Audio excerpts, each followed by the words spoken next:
Un bout de parchemin violet déchiré cache un terrible secret. Bienvenue sur Compte Policier. Je suis votre hôte Louis. N'hésitez pas à me faire part de vos commentaires et à me dire d'où vous regardez. Vos messages donnent toujours vie à ce cercle mystérieux. Commençons. Le soleil se levait paresseusement sur le village de Neverdeney, projetant de longues ombres sur les champs d'orge vallonnés et les cottages aux haies de lilas qui bordaient la rue principale, tels des rangées de chats endormis. C'était une matinée qui ne parlait que de paix, chants d'oiseaux, scones frais au presbytère et ragots qui commençaient à fermenter sous la chaleur. Mais le calme de cette matinée d'août trahissait la lente évolution des événements qui allaient ébranler les habitudes les plus ancrées. À l'extrémité du village, niché derrière un ruisseau au faible courant et au milieu d'ormes touffus, se dressait la Violet Paper Mill, un bâtiment usé par le temps mais respectable, qui produisait de la papeterie spécialisée depuis la fin du XIXe siècle. Bien qu'une grande partie de l'Angleterre se soit tournée vers les matériaux synthétiques et les usines modernes, la Violet Mill restait fidèle à sa tradition. Elle fabriquait du papier à l'ancienne, le teignant en violet pâle et l'agrémentant de pétales de fleurs séchées. Elle vendait principalement à une clientèle aisée et poétique. Le moulin était dirigé par Maurice Etheridge, un homme méticuleux, à la moustache grisonnante et profondément méfiant envers la modernité. Il était connu pour sa sévérité et sa fierté discrète, et pour porter un œillet de velours à sa boutonnière tous les jeudis. Personne ne se souvenait pourquoi. Ce jeudi était aussi le jour où la Société historique des Dénés néerlandais tenait sa réunion annuelle d'été. Cette année, elle devait se tenir sur le terrain des Sycamores, un manoir surplombant la rivière, récemment hérité par Madame Isabelle Pembroke, une veuve respectée qui avait été peinte par Augustus John et qui n'hésitait pas à le rappeler. Le rassemblement attirait une foule nombreuse. Des guirlandes étaient suspendues aux haies, et des gâteaux à la confiture de coing, des gâteaux à la crème et des sandwichs froids aux concombres étaient disposés sur les tables. Le père Ainsley récita une brève bénédiction que la plupart des gens n'entendirent pas. Monsieur Holcroft, l'avocat de la paroisse, s'occupait des billets de tombola, et le comité de décoration florale discutait gentiment de symétrie. Et juste au-delà du brouhaha, Miss Jane Marple était assise sous une ombrelle rayée, un parapluie à manches en os drapé sur ses genoux. Elle portait une robe bleu pâle et un chapeau de paille à larges bords discrètement accroché sur le côté. Son regard attentif et modeste allait d'un groupe à l'autre avec la curiosité patiente d'un naturaliste observant une colonie de coléoptères. Elle ne bavardait pas, mais elle écoutait assurément. On dit que M. Trarridge a refusé d'embaucher la jeune Française de l'agence de placement, murmura Madame Godfrey en sirotant sa limonade et en scrutant la foule. Trop moderne, disait-il. Trop d'opinion. Eh bien, il a toujours été un peu tyrannique, dit sa compagne, Madame Pretty. Vous souvenez-vous comment il a réprimandé George Evans pour avoir sifflé dans le séchoir? Il disait que cela dérangeait le grain. L'attention de Miss Marple s'attarda brièvement. Elle avait toujours été convaincue que les tyrans, petits ou grands, échappaient rarement à leur juste punition. Et quand les gens commençaient à parler de l'impopularité d'un homme, cela signifiait souvent que quelque chose avait changé ou était sur le point de changer. À 2h30, un cri retentit en direction du moulin. Il commença par une note aiguë et perçante, quelque chose qui rompit la flûte et fit tinter les cuillères dans les tasses. Les têtes se tournèrent, les conversations s'arrêtèrent au milieu d'une phrase. Madame Priddy laissa tomber son sandwich aux œufs. Le cri provenait d'Élénore Brice, la fille du maître du moulin, âgée de 20 ans. Pâle comme un coton et essoufflée, elle traversa en titubant la passerelle pour rejoindre le jardin. Son tablier était trempé et ses cheveux emmêlés dans des morceaux de papier de soie. « Il est mort !» cria-t-elle. « Il a été tué !» Un halètement collectif s'échappa de l'assemblée, suivi d'un silence confus et du grincement des pieds des chaises lorsque les gens se levèrent. Élénore s'effondra près des soucis. Lorsque l'agent Willis fut appelé et que le révérend alla chercher des sels odorants d'une source douteuse, Plusieurs invités se dirigeaient déjà vers le moulin. Miss Marple ne le rejoignit pas immédiatement. Elle resta assise, les mains sur son parapluie, le regard calme et calculateur. La panique avait son odeur, pensa-t-elle, mais la culpabilité aussi, et ni l'un ni l'autre ne portait de lilas. Lorsqu'elle se leva, ce ne fut pas pour se précipiter ou intervenir, mais pour récupérer ses gants et s'excuser avec une grâce tranquille. Le corps de Maurice Etheridge fut retrouvé dans la salle principale de fabrication du papier. Il gisait face contre terre sur une pile de gerbes fraîchement pressées, son gilet trempé d'une tache rouge vin. Une lame de coupe-papier en métal, tranchante, lourde et fixée à un levier lesté, pendait curieusement entr'ouverte sur son support, le tranchant lisse et humide. Aucun doute, il avait été touché. Le moulin était fermé à clé, aucun signe d'effraction. Seuls ceux qui possédaient une clé ou connaissaient les horaires y avaient accès. L'agent Willis, nerveux et peu familier avec les affaires plus graves que le vol de bicyclette, notait des noms et griffonnait sur un bloc-notes relié en cuir. Il parla trop fort et laissa tomber son crayon à 2 reprises. « Un accident, que voulez-vous dire ?» murmura madame Godfrey depuis l'embrasure de la porte, essayant d'apercevoir. « Ces machines sont mortelles, vous savez. » « Ne soyez pas bête, » dit madame Prédy.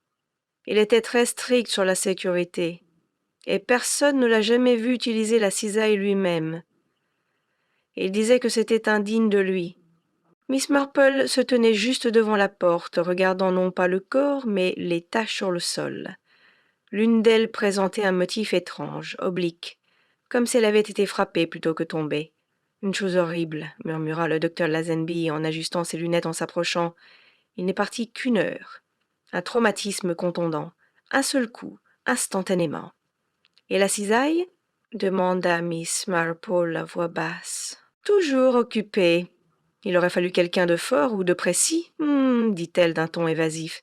Mais bien sûr, le papier se souvient plus qu'il n'y paraît. » Tandis que les villageois se regroupaient et que les murmures se transformaient en théories, Miss Marple traversa tranquillement le bâtiment. Elle s'arrêta devant la fenêtre ouverte de la cantine où quelqu'un avait laissé une pomme à moitié mangée et un journal plié. Soulevant un coin du journal, elle remarqua le titre. « Les actions de Blythe Manufacturing augmentent après une prise de contrôle soudaine. » Cela ne disait rien pour la plupart des gens, mais cela retenait leur attention. Il ne s'agissait jamais que du journal. Le soleil de l'après-midi pesait lourd sur Netherden, blanchissant le ciel jusqu'à en faire une brume pâle et brûlant les chemins de gravier autour de la papeterie violette, en rubans craquelés et poussiéreux. Pourtant, malgré la clarté de l'heure, une ombre planait sur le village, plus profonde que celle projetée par les arbres ou les aventhuites couverts de lierre. À 5 heures, la nouvelle de la mort de Maurice Etheridge avait atteint les chaumières les plus reculées, et avec elle, les spéculations commencèrent à faire rage dans le village. On ouvrit les portes, on prépara le thé, et les téléphones qui sonnaient habituellement pendant des jours furent décrochés sans cesse, tandis que les voisins chuchotaient entre eux comme des abeilles autour des fleurs de fin d'été. Le soleil se levait paresseusement sur le village de Nézardénais, projetant de longues ombres sur les champs d'orge vallonnés et les cottages hoés de lilas qui bordaient la rue principale, tels des rangées de chats endormis. C'était une matinée qui ne parlait que de paix, chants d'oiseaux, scones frais au presbytère et ragots qui commençaient à fermenter sous la chaleur. Mais le calme de cette matinée d'août trahissait la lente évolution des événements qui allaient ébranler les habitudes les plus ancrées. À l'extrémité du village, niché derrière un ruisseau au faible courant et au milieu d'ormes touffus, se dressait la Violet Paper Mill, un bâtiment usé par le temps mais respectable, qui produisait de la papeterie spécialisée depuis la fin du XIXe siècle. Bien qu'une grande partie de l'Angleterre se soit tournée vers les matériaux synthétiques et les usines modernes, la Violet Mill restait fidèle à sa tradition. Elle fabriquait du papier à l'ancienne, le teignant en violet pâle et l'agrémentant de pétales de fleurs séchées. Elle vendait principalement à une clientèle aisée et poétique. Le moulin était dirigé par Maurice Etheridge, un homme méticuleux, à la moustache grisonnante et profondément méfiant vers la modernité. Il était connu pour sa sévérité et sa fierté discrète. et pour porter un œillet de velours à sa boutonnière tous les jeudis.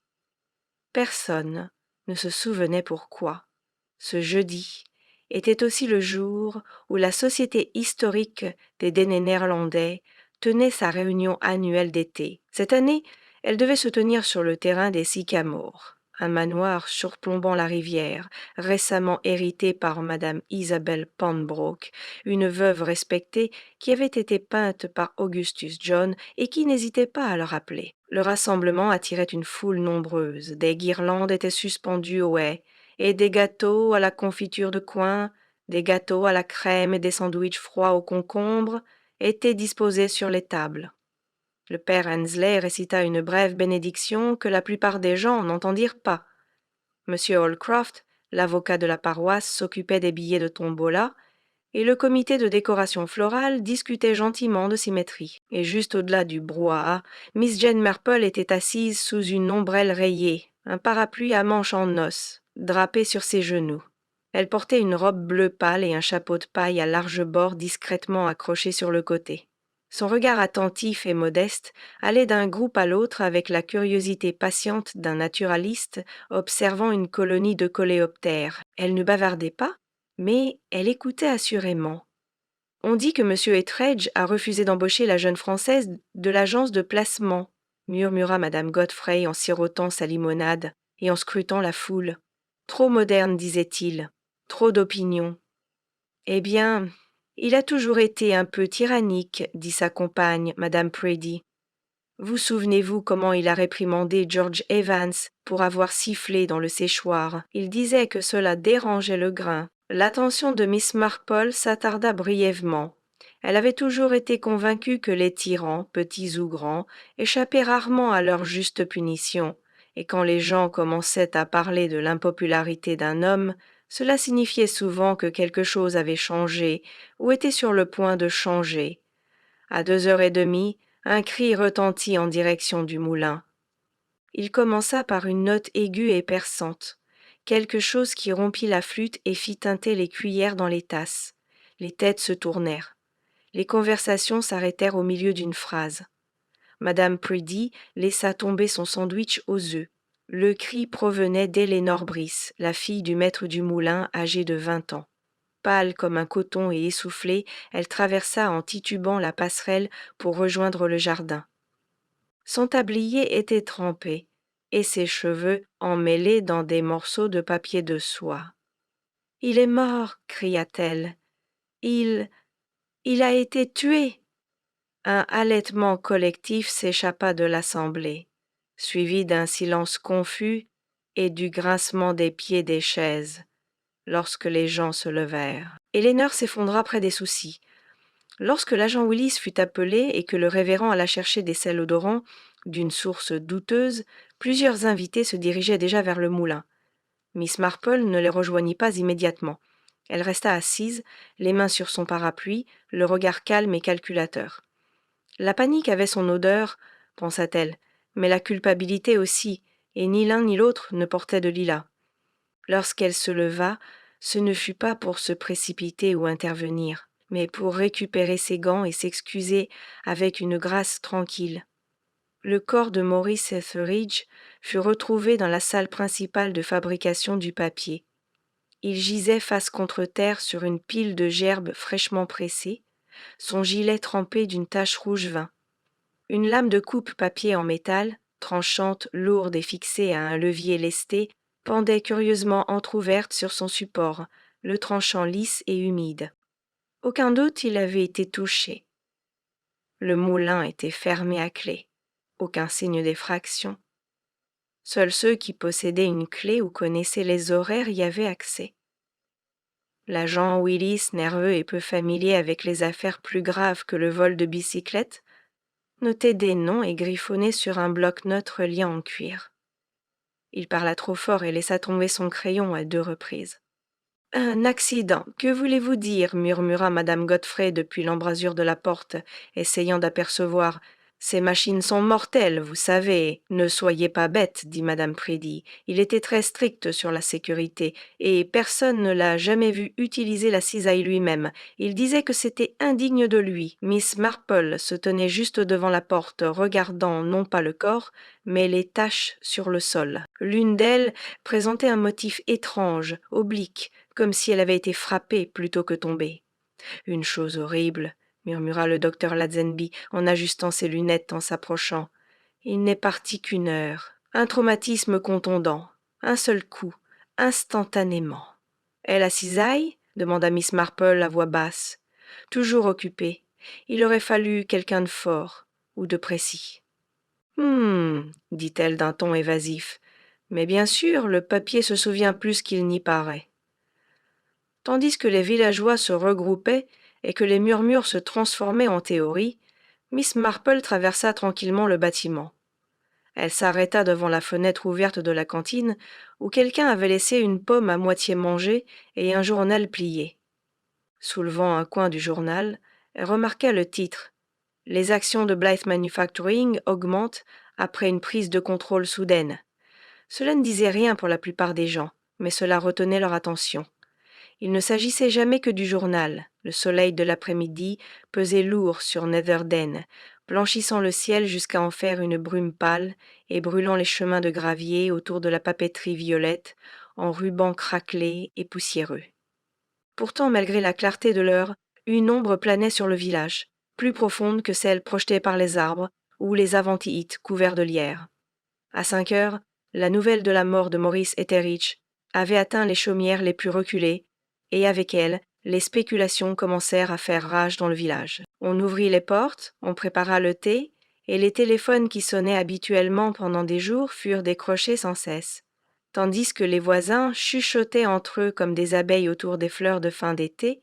Le soleil se levait paresseusement sur le village de Netherdeney, projetant de longues ombres sur les champs d'orge vallonnés et les cottages aux haies de lilas qui bordaient la rue principale, tels des rangées de chats endormis. C'était une matinée qui ne parlait que de paix, chants d'oiseaux, scones frais au presbytère et ragots qui commençaient à fermenter sous la chaleur.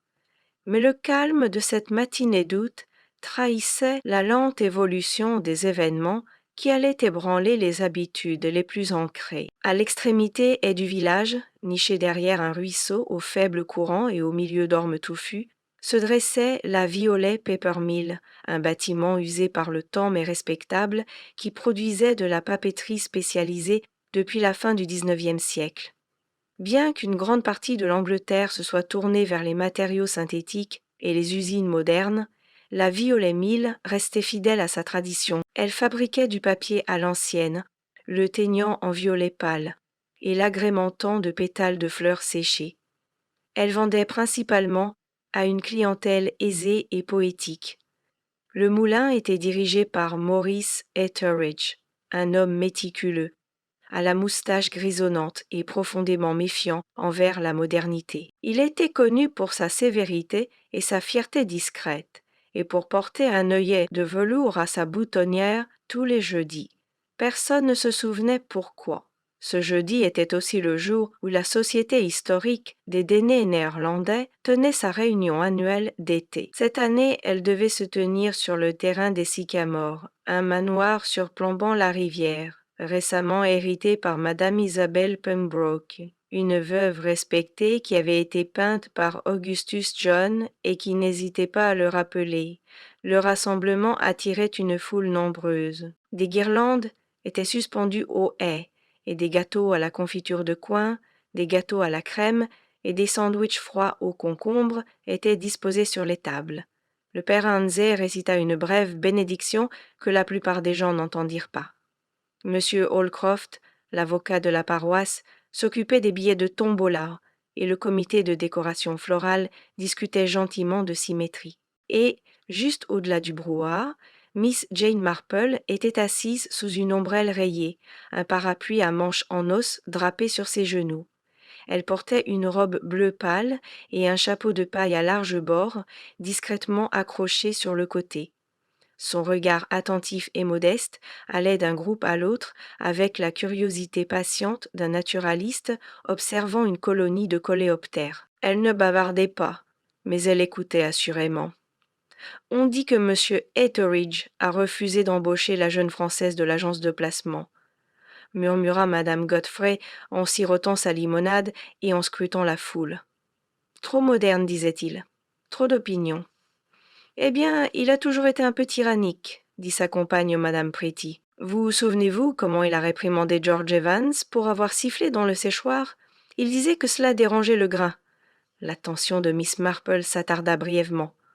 Elle avait toujours été convaincue que les tyrans, petits ou grands, échappaient rarement à leur juste punition, et quand les gens commençaient à parler de l'impopularité d'un homme, cela signifiait souvent que quelque chose avait changé, ou était sur le point de changer.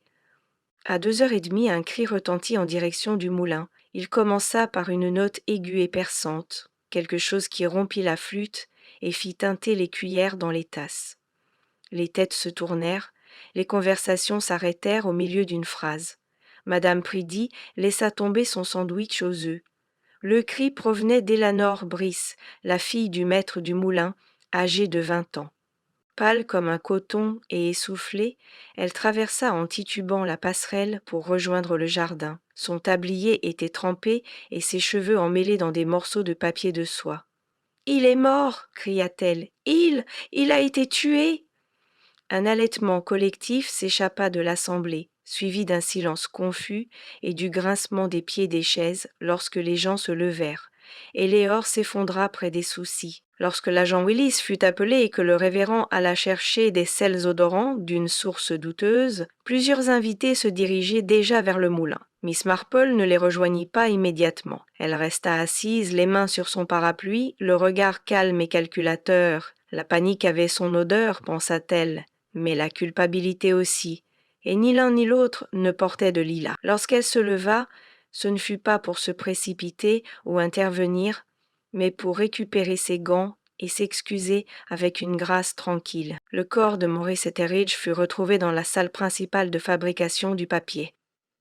Il gisait face contre terre sur une pile de gerbes fraîchement pressées, son gilet trempé d'une tache rouge vin, une lame de coupe-papier en métal, tranchante, lourde et fixée à un levier lesté, pendait curieusement entr'ouverte sur son support, le tranchant lisse et humide. Aucun doute, il avait été touché. Le moulin a été fermé à clé, aucun signe d'effraction. Seuls ceux qui possédaient une clé ou connaissaient les horaires y avaient accès.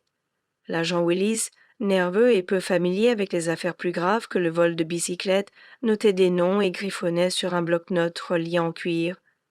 Il parla trop fort et laissa tomber son crayon à 2 reprises.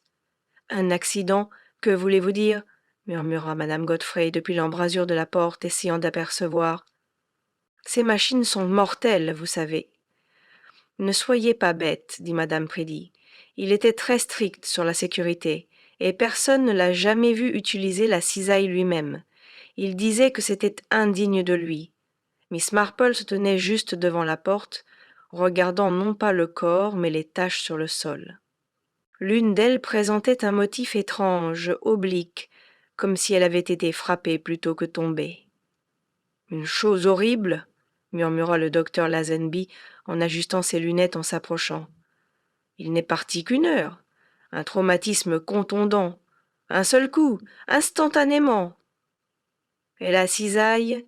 demanda Miss Marple à voix basse. « Toujours occupée. Il aurait fallu quelqu'un de fort ou de précis. » dit-elle d'un ton évasif. Mais bien sûr, le papier se souvient plus qu'il n'y paraît. Tandis que les villageois se regroupaient et que les murmures se transformaient en théories, Miss Marple traversa tranquillement le bâtiment. Elle s'arrêta devant la fenêtre ouverte de la cantine, où quelqu'un avait laissé une pomme à moitié mangée et un journal plié. Soulevant un coin du journal, elle remarqua le titre « Les actions de Blythe Manufacturing augmentent après une prise de contrôle soudaine ». Cela ne disait rien pour la plupart des gens, mais cela retenait leur attention. Il ne s'agissait jamais que du journal. Le soleil de l'après-midi pesait lourd sur Neverden, blanchissant le ciel jusqu'à en faire une brume pâle et brûlant les chemins de gravier autour de la papeterie violet en rubans craquelés et poussiéreux. Pourtant, malgré la clarté de l'heure, une ombre planait sur le village, plus profonde que celle projetée par les arbres ou les aventouites couverts de lierre. À 5 heures, la nouvelle de la mort de Maurice Etheridge avait atteint les chaumières les plus reculées, et avec elle, les spéculations commencèrent à faire rage dans le village. On ouvrit les portes, on prépara le thé, et les téléphones qui sonnaient habituellement pendant des jours furent décrochés sans cesse, tandis que les voisins chuchotaient entre eux comme des abeilles autour des fleurs de fin d'été. Il s'arrêta près de la pompe à eau, remplit un seau en métal et commença à se frotter les mains avec ce qui ressemblait à du savon industriel. Miss Marple attendit qu'il regarde dans sa direction. « Trop horrible, monsieur Evans, » dit-elle doucement. Il soupira et hocha la tête. « Je n'aurais jamais cru voir une chose pareille, pas de mon vivant. Vous avez travaillé longtemps avec monsieur Etheridge, n'est-ce pas ? 22 ans, dit-il d'une voix presque fière. C'était un homme dur, remarquez, pas du genre à bavarder, mais il faisait avancer les choses, respectait le processus. » Miss Marple inclina doucement la tête. Respectait le processus, mais pas forcément les gens. Evans hésita, se tordant les mains dans le seau. Eh bien, il pouvait être assez têtu, il n'avait aucun problème avec les bêtises, ni avec les retards, ni avec les rires pendant les heures de travail. Elle n'insista pas, se contentant d'acquiescer avec sympathie. Et ces derniers temps, demanda-t-elle au bout d'un moment, était-il différent ? L'homme jeta un coup d'œil à la porte, comme pour vérifier si quelqu'un l'entendait. Il est un peu nerveux ces dernières semaines. Il passe plus de temps dans son bureau. Il ferme les stores. On pensait tous que quelqu'un du conseil d'administration lui avait écrit. Il détestait le changement. Il ne supportait pas l'idée de vendre ses parts à l'une de ses nouvelles entreprises. Miss Marple haussa légèrement un sourcil. Vendre ses parts ? Oh, dit Evans rapidement en s'essuyant les mains sur son pantalon. Je n'aurais rien dû dire. Juste des ragots, en fait. Mais il y a eu des discussions. Quelqu'un de Blythe Manufacturing est venu le rencontrer. Une voiture de luxe. On a beaucoup parlé d'intégration et de modernisation. Etheridge n'a pas voulu entendre parler. « Ah, dit-elle, ça expliquerait le journal. » Il cligna des yeux. « Quel journal ?» Mais Miss Marple se contenta d'un sourire doux et dit « Merci, monsieur Evans, vous m'avez été d'une grande aide. » Lorsqu'Evans reprit ses fonctions, elle se leva et se dirigea vers le chemin du canal qui longeait l'arrière de la propriété. Peu de villageois l'empruntaient désormais, car il était envahi par les liserons et les branches d'aulnes retombantes. Mais il offrait une belle vue sur les jardins, et, plus important encore, sur la porte-est de l'usine. Elle y trouva Hugh Travers, le teinturier de papier, fumant une cigarette avec la tension de quelqu'un qui ne sait où regarder. Sa chemise était froissée, son col ouvert, et il semblait moins inquiet qu'il ne l'était en réalité. « Vous allez gâcher votre petit déjeuner, » dit Miss Marple d'un ton doux, apparaissant à ses côtés telle une feuille emportée par le vent. Travers sursauta surpris. « Oh, Miss Marple, je ne vous avais pas vue. Je trouve souvent que ce n'est pas vrai, » dit-elle aimablement. « C'est un trait de caractère utile. » Il eut un petit rire, puis écrasa sa cigarette sous son talon. « Vous êtes ici pour fouiner comme les autres ? Je n'appellerai pas ça fouiner, » dit-elle. Juste marcher. Mais ça me paraît étrange de rester ici. Travers mit les mains dans ses poches. J'avais juste besoin d'un moment. C'était étrange, vous savez ? Oui, dit-elle. La mort est toujours là, même chez les hommes difficiles. Il ne répondit pas. Vous le connaissiez bien ? Très bien, murmura Travers. On s'est disputé, tout le monde le savait. Il aimait ma façon de travailler les peintures. Il disait que je gaspillais de la matière. Je lui ai dit qu'il ne comprenait pas le procédé. Et il ne comprenait pas. Il voulait juste avoir le contrôle, contrôler chaque recoin des lieux. Miss Marple sourit faiblement. Et pourtant, vous êtes resté. Le travail, c'est le travail, dit-il. Et ma femme a des factures d'hôpital à payer. Tout le monde n'a pas les moyens de partir. Bien sûr, dit-elle doucement. Étiez-vous là hier ? Parti vers midi, dit-il rapidement. J'ai dû prendre le camion pour aller en ville. Demander à Willis, il m'a vu sur la route. Le regard de Miss Marple s'attarda un instant sur lui, mais elle ne dit rien de plus. En se retournant pour partir, elle remarqua quelque chose qui scintillait au bord du canal, à moitié enfoui dans les herbes, un stylo-plume en argent, cher et légèrement usé. Prudemment, elle s'agenouilla, écarta l'herbe et le tint à la lumière. Les initiales M.E. étaient gravées sur le côté, le stylo de Maurice Etheridge. Curieux. Elle ne le mit pas dans sa poche. Au lieu de cela, elle le laissa sur une pierre au bord du chemin et nota son emplacement. Parfois, avait-elle découvert, il valait mieux voir qui revenait réclamer un objet perdu que de le demander directement. Plus tard ce même jour, Miss Marple rendit discrètement visite à madame Isobel Pembroke, la dame des sycomores, dont la garde en partie avait été si grossièrement interrompue. Madame Pembroke la reçut avec une courtoisie aimable, une femme de caractère dont le chagrin n'avait pas totalement refroidi son appétit pour les nouvelles du village. « C'était un homme épouvantable, dit-elle en versant du thé dans des tasses en porcelaine. Je ne dis pas ça à la légère, Miss Marple, mais il a un jour qualifié la société historique de réunion de tasses de thé suffisantes, en face d'ailleurs. » Miss Marple s'autorisa un petit rire discret. Je suppose qu'il le disait par compliment. Peut-être. Mais il ne s'est pas rendu populaire. Même le vicaire l'a dit. Avait-il des confidents? Demanda Miss Marple. De vrais amis? Pas à ma connaissance, répondit madame Pembroke. Même si j'ai toujours pensé que Sally Farrow, sa comptable, en savait plus qu'elle ne le laissait paraître. Elle avait les clés de tout, elle allait tout le temps dans ce bureau. Je supposais qu'ils avaient un accord. Miss Marple parut poliment surprise. Un accord? Madame Pembroke agita sa main gantée. Oh, rien de scandaleux, juste un accord. Si elle voulait garder son emploi, elle garderait le silence sur ses affaires. Affaires. Clés. Serrure et secret. Miss Marple sirotait son thé en regardant les hortensias bruisser dans la brise. Demain, pensa-t-elle, il serait temps de parler à Miss Farror elle-même. Le lendemain matin, le ciel était couvert, projetant une lumière d'étain sur Nether-Dene, qui donnait même aux rosiers bien entretenus une pâleur fatiguée. Un froid s'était insinué dans l'air pendant la nuit, et le bourdonnement habituel de la vie du village semblait atténué, comme si les rues retenaient leur souffle. Miss Marple, cependant, s'était levée tôt et descendait déjà l'étroite ruelle qui passait devant l'épicerie et aboutissait à une modeste maison en briques aux rideaux de dentelle et à la haie de Troène taillée. La plaque de cuivre indiquait « Farrow », si polie qu'elle brillait même dans la lumière grise. Sally Farrow ouvrit la porte avec la vivacité de quelqu'un agacé par l'interruption, mais qui ne pouvait se permettre de le montrer. « Miss Marple ?» demanda-t-elle surprise. « Il y a un problème ?» « Oh non, ma chère, dit Miss Marple d'un ton aimable. Je voulais vous déranger un instant. On m'a demandé d'aider à une petite collecte de fonds à Sainte-Mildred, et je me suis souvenu que vous teniez les livres du moulin, si précis, disait-on. Pourriez-vous me donner quelques conseils pour la tenue de nos livres paroissiaux ?» C'était un mensonge inoffensif, prononcé avec l'aisance de quelqu'un qui avait perfectionné l'art de paraître parfaitement inoffensif. Sally cligna des yeux, puis hocha la tête avec raideur. « Eh bien, je suppose que oui. J'ai quelques minutes. » Elle conduisit Miss Marple dans un salon où rien ne semblait habiter.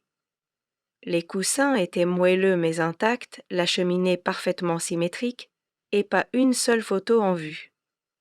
Une pièce meublée pour être vue, pas pour y vivre. Miss Marple s'assit avec grâce et sortit un petit carnet et un crayon inutile. « J'imagine que vous devez être assez débordé, vu tout ce qui se passe à l'usine, dit-elle doucement. La mâchoire de Sally se crispa. « Ça a été difficile, oui. J'essaie de me concentrer sur le travail. Et combien de temps avez-vous travaillé avec M. Etheridge ?»« 7 ans. J'ai commencé peu après la mort de mon père. M. Etheridge, était très structuré. Pas cordial, mais il respectait la compétence. J'ai toujours apprécié cela. » Miss Marple hocha la tête pensivement. « Je crois que vous aviez accès à de nombreux documents financiers ?»« J'étais responsable de la comptabilité, » répondit Sally d'un ton neutre. « J'ai vu tout ce qui était inscrit dans les livres. »« Et avez-vous remarqué quelque chose d'étrange ces derniers mois, quelque chose qui vous ait fait réfléchir ?» Sally hésita un instant, mais suffisamment longtemps. « Je suppose qu'il y a eu une augmentation de la demande de fournitures, dit-elle lentement. Des quantités inhabituelles de teinture violette et de pâte de lin française. En fait, plus que nécessaire. J'ai posé la question et monsieur Etheridge m'a dit de ne pas m'inquiéter. Vraiment? J'ai conservé une copie des factures, par habitude en fait. Miss Marple sourit d'un air approbateur. Une sage habitude en fait, m'appuyant. Sally se leva et disparut brièvement dans le couloir. À son retour, elle tenait un classeur à levier fin, soigneusement découpé, couvert d'une écriture fine et précise. Miss Marple parcourut les pages, le regard curieux. Un nom apparaissait constamment dans toutes les commandes, Blythe Manufacturing Limited, non seulement comme fournisseur, mais aussi comme destinataire des récentes livraisons test. Monsieur Etheridge m'a dit que ce partenariat était purement expérimental, dit Sally, les bras croisés. Mais je crois qu'il préparait la vente. Et vous n'avez pas soutenu cela? La voix de Sally s'aiguisa. Il ne m'a jamais demandé mon avis, mais non, je ne l'ai pas fait. Le moulin a toujours appartenu à Nitterdene. Le vendre à une entreprise de Leeds en ferait un simple rouage dans une machine à profit. Miss Marple plia le dossier et le lui rendit. Merci, ma chère. Vous m'avez aidé plus que vous ne le pensez. En prenant congé, Miss Marple remarqua le trousseau de clés sur la porte. L'une d'elles était inhabituellement ornée, vieille, en laiton, du genre habituellement utilisé pour les lourdes portes en bois. Pas vraiment le genre qu'on associe à un classeur ou à un hangar moderne. Je vois que vous avez gardé les clés du bureau, dit-elle en les examinant. Sally suivit son regard. Oui, l'inspecteur Boulter ne les a pas encore réclamées. Je suppose qu'ils ne savent pas combien il y en a. Combien, en fait, murmura Miss Marple. Dehors, il commençait à pleuvoir. Elle se dirigea vers l'église où elle avait rendez-vous avec la jeune Eleanor Brice, la timide et nerveuse Eleanor qui avait trouvé le corps et n'avait presque plus parlé depuis. Elles étaient assises dans la sacristie, Eleanor jouant nerveusement avec son écharpe, les doigts tachés de froid. « Je ne sais pas pourquoi tout le monde me pose la question, dit-elle nerveusement. Je viens de le trouver. Je devrais pas être là. J'ai oublié mon sac à main. Je l'ai laissé près de l'évier de la cantine la veille. Miss Marple hocha doucement la tête. C'est normal. Dites-moi, quand vous êtes entré dans le moulin, y avait-il quelque chose d'étrange? C'était calme. Je pensais que tout le monde était encore à la réunion de la société historique. Le tailleur. Elle déglutit. Il oscillait encore. Lentement, comme un pendule. Et je me souviens que la fenêtre était ouverte. Il y avait une odeur, comme de l'huile de moteur, et quelque chose de sucré, pas du sang, autre chose. De la lavande? Demanda Miss Marple doucement. Les yeux d'Elinor s'écarquillèrent. Oui, mais vifs, amers.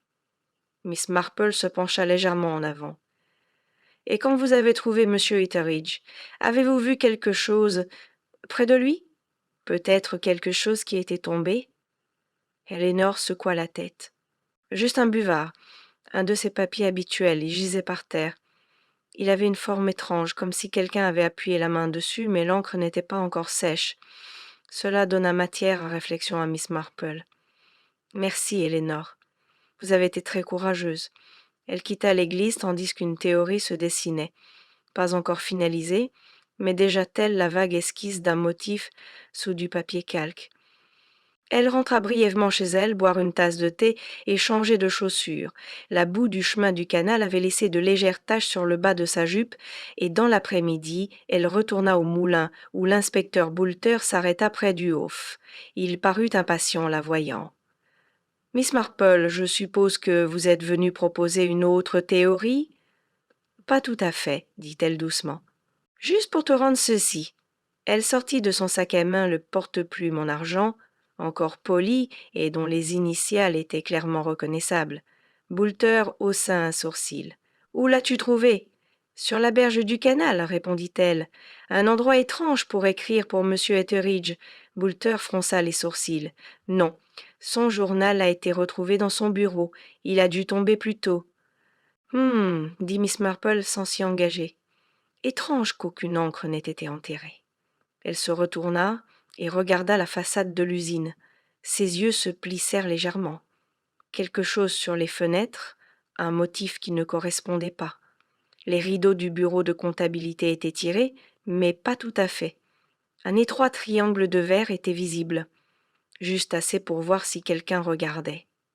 Ce soir-là, les villageois se rassemblèrent en petits cercles. Le murmure ne concernait plus seulement M. Etheridge, il concernait la police, des secrets, à l'employé qui avait la clé et au contremaître qui se taisait. Miss Marple garda le silence, mais ses pensées ne se concentraient plus sur le mobile. Elle pensait désormais à ceux qui attendaient, observaient et planifiaient. Demain, pensa-t-elle, elle serait interrogée sur l'alibi de quelqu'un et se concentrerait sur le silence d'un autre. Vendredi matin, les rumeurs à Nether s'étaient progressivement calmées. Non par manque d'intérêt, mais parce que tant de fils s'entremêlaient que même les rumeurs les plus véhémentes répétaient les théories de la veille. L'inspecteur Boulter attendait toujours les résultats de l'examen médico-légal, et l'agent Willis était visiblement dépassé. Le silence régnait dans le village, une pause avant un tournant inévitable. Cependant, Miss Marple n'avait pas l'intention de rester inactive. Elle avait passé les premières heures de la matinée à relire les notes de son discret petit carnet vert. Une habitude qui la maintenait depuis des décennies, et qui provenait de la conviction que l'on trahit souvent ce qu'on tente de cacher plutôt que ce qu'on dit ouvertement. Elle avait maintenant une liste de noms, une demi-douzaine d'observations et un détail qui la préoccupait tant qu'elle avait tracé 3 fois un cercle faible au crayon, la feuille d'extinction. Jusqu'au matin, elle avait accepté une visite au bureau administratif de l'usine, sous prétexte de consulter la commande papier de la société historique, une affaire qui, selon ses dires, était malheureusement devenue urgente en raison des circonstances. L'inspecteur Boulter accepta la demande à contre-cœur. Il n'appréciait guère la présence de mademoiselle Marple, mais avait vite appris que l'accès lui serait refusé pour d'autres questions, et il préférait rester celui qui la lui demandait. Sally Farrell la reçut dans le bureau, où elle était déjà assise à son bureau.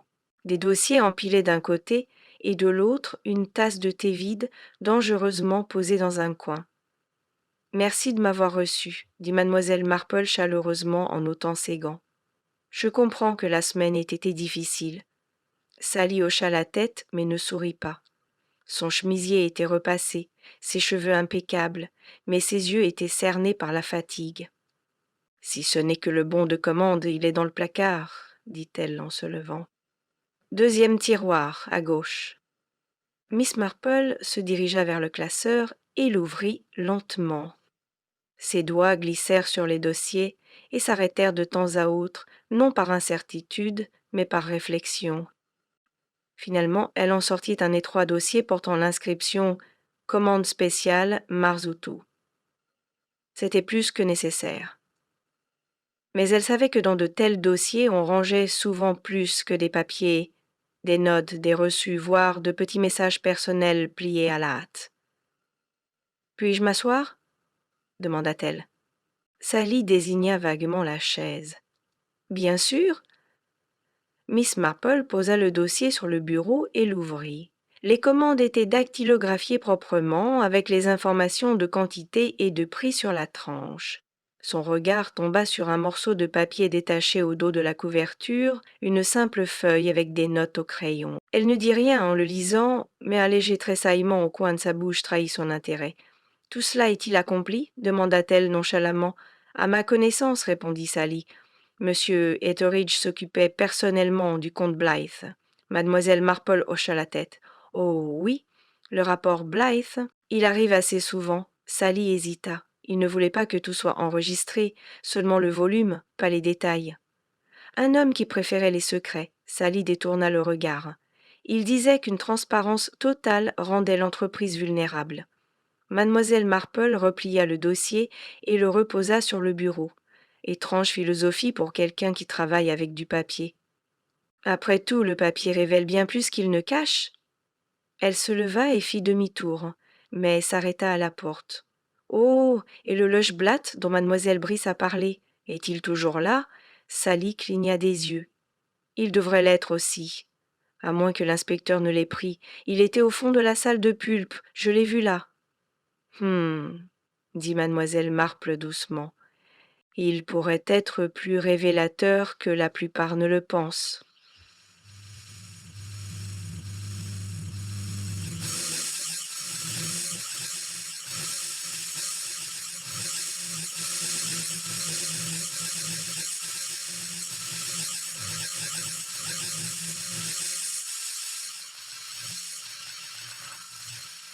Restait pion de l'usine, elle ne cherchait rien de spécial, du moins pas visible. Elle ne cherchait rien de spécial, du moins pas visible. Elle ne cherchait rien de cadre de la porte, les charnières et le revêtement de sol. Et finalement, elle a remarqué quelque chose d'inspiration sur le mur du bureau dirigé vers l'est. Les étagères sur le mur étaient toutes rincées, sauf pour une chose, une étagère étroite et discrète, dans laquelle le volume le plus bas était ouvert à une largeur divisée. Mademoiselle Marple s'est rapprochée et a conduit sa main sur la couture. Elle le tira légèrement. L'étagère a glissé avec un murmure et a donné une vue sur une pose plate, juste assez grande pour une mince enveloppe, des papiers pliés, ou peut-être un journal. Il y avait un cahier étroit, lié en cuir de violet profond. Les bords étaient tachés, comme si quelqu'un l'avait touché avec des doigts humides ou sales. Mademoiselle Marple ne l'a pas ouvert.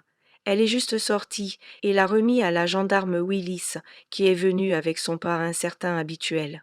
« Je pense que cela pourrait être intéressant, » a-t-elle déclaré. Avec une surprise, il a presque laissé tomber son cahier. « Vous avez-vous trouvé cela ?»« Dans les étagères comptables. » Derrière une mauvaise façade. Peut-être que l'inspecteur veut le regarder à nouveau avant le thé. Elle a laissé Willis clignoter et est rentrée chez lui pour se reposer et réfléchir. Quelque chose est devenu plus clair maintenant. Une collection de détails trop étranges pour les ignorer. Ce soir-là, lorsque le briquet de lanterne s'est déplacé dans les rues et que la cloche de l'église a frappé 6, il a frappé à la porte de mademoiselle Marple. C'était madame Godfrey. Son visage était rouge de la marche, et son expression faciale était quelque part entre la culpabilité et l'urgence. « Miss Marple, dit-elle, je ne voulais pas vraiment dire quoi que ce soit, je pensais que ce n'était pas important, mais... Eh bien, ça m'a dérangé. »« Entrez, mon amour, » dit doucement mademoiselle Marple. Avec une tasse de thé et une assiette de glace, madame Godfrey lui a dit des souvenirs. « J'ai vu quelqu'un près de l'usine ce jour-là. Pas à l'avant, mais à l'arrière. Sur le chemin de la Chêne. Je voulais voir les buissons de sureau, pour la confiture, tu sais. » Mademoiselle Marple a hoché la tête avec encouragement. C'était cette traversée. Hugh, il s'est agenouillé dans la brousse. De fait rien, juste regarder le moulin. C'était environ 1/4 à 2. « Êtes-vous sûre de ce que c'est ?» demanda mademoiselle Marple. « Je venais de regarder l'horloge. L'événement de la société historique a commencé à 2. Je sais toujours que je pensais que je serais trop tard si je restais plus longtemps. Et il vous a vu ?»« Je ne pense pas. Il avait l'air très concentré. » Mademoiselle Marple a légèrement battu sa main. « C'est très utile, madame Godfrey. Vraiment très utile. » Après son départ, mademoiselle Marple a pris une dernière note dans son livre principal vert. Suppression de feuilles avec une impression partielle. J'ai trouvé le stylo sur le canal. Hauptbuch caché derrière la mauvaise étagère. Augmentation inhabituelle des commandes de livraison. Heure de départ non passée pour Hugh Travers. Et elle a ajouté une dernière ligne. Le meurtrier n'a peut-être pas prévu le meurtre. Mais en tant qu'opportunité et motif, elle a soigneusement déclenché sa tasse de thé et a plié les mains sur les genoux. Demain, elle pensait qu'elle parlerait à Hugh Travers. Et cette fois, elle ne posait pas de questions sur les colorants. Le lendemain matin, la pluie a recommencé, se battait doucement sur les toits et se rassembla dans les rainures entre les pavés des rues étroites de Nézerdennes. Ce fut une journée calme et grise qui a invité à l'autoréflexion et, comme Miss Marple ne savait que trop bien, a également avoué. La découverte du livre général cachet pourpre avait non seulement provoqué une sensation. L'inspecteur Boulter avait passé la majeure partie de la soirée au bureau de la sacristie à Saint-Mildred et avait étudié les notes soigneusement écrites et les remarques marginales. Bien qu'il soit silencieux sur le contenu, il a parlé de ce qu'il contenait des pensées personnelles, des inquiétudes commerciales et quelque chose de beaucoup plus tentant, une liste de noms sous la rubrique Responsabilités invisibles. Cependant, mademoiselle Marple ne voulait pas attendre les conclusions de la police. Son instinct a indiqué quelque chose de plus âgé et plus profond, comme une simple fraude financière. Elle savait que le ressentiment a duré longtemps dans de petits villages, plus long que les secrets, et certainement plus long que les bonnes intentions. Elle avait demandé à Hugh Travers de la rencontrer dans les taquineries à côté du moulin, un restaurant modeste qui était dirigé par la madame Leake toujours irritée. Elle a servi les scones avec un sourire nerveux et la capacité d'une personne qui avait peur de tout moment que chaque assiette pouvait se briser. Le salon de thé a été peu occupé ce matin, à part 2 retraités qui se sont disputés sur la réparation de la cheminée et un chat bronzé qui a placé sur une chaise près de la fenêtre. Hugh était trempé, tendu et visiblement inconfortable, et a déjà trouvé Miss Marple assis, une théière à légèrement cuite à la vapeur entre eux. « Merci d'être venu, monsieur Travers, a-t-elle dit, comme si vous alliez vous rencontrer à cause d'un festival de village. »« Je ne savais pas si je devais faire ça, » murmura-t-il, sortant son manteau. « Vous avez posé des questions. »« Et je vais continuer à déclarer, mademoiselle Marple Friendly, parce que personne ne commet un meurtre isolément. Même le meurtrier le plus intelligent a besoin du contexte. » Il cligna des yeux, puis détourna les yeux. « Je ne l'ai pas tué. »« Peut-être pas, a-t-elle dit, mais vous avez regardé, depuis le chemin de la chaîne. Au moins nous en savons beaucoup maintenant. » Il a conduit sa tête vers elle. « Qui a dit ça ?»« Une dame qui a collecté des elderberries. Vous ne l'avez pas vue, mais elle l'a vue. » Il pressa ses lèvres ensemble, sa mâchoire travaillait derrière les dents mordues ensemble.